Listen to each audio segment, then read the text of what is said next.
দেখো কাল রাতে ঝড়ে কি অবস্থা হয়েছে, সারা উঠোনে পাতা পড়ে ভরে গেছে।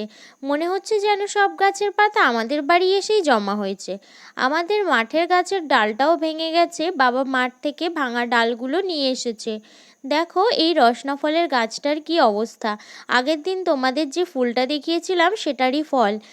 দেখো এটা কত বড় হয়েছে। আর এদিকে দেখো টমেটো গাছ তো একেবারে শুয়েই পড়েছে।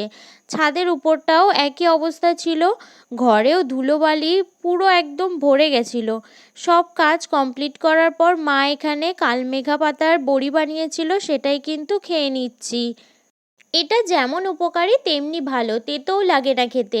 পেটের মধ্যে গিয়ে তেতো হয়, যা হোক হোক সেটা কোনো প্রবলেম নেই, কিন্তু মুখে তো তেতো লাগে না। কাল রাতে কেউ ভাত খায়নি, ওই ভাতটাই মা জল দিয়ে রেখেছিল, তাই আজ সকালে সবাই মিলে পান্তা ভাত খাচ্ছি। সাথে ছিল আলু ভাজা ও কাঁচা লঙ্কা।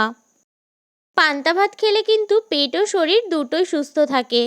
আমার আবার পড়ানো আছে, তাই স্নানে যাব বলে চুলে একটু তেল মাখছি।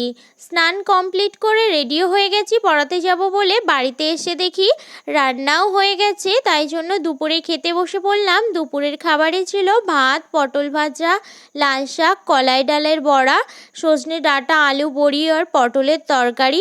আজ যেহেতু মঙ্গলবার আমাদের নিরামিষ খাই আমরা।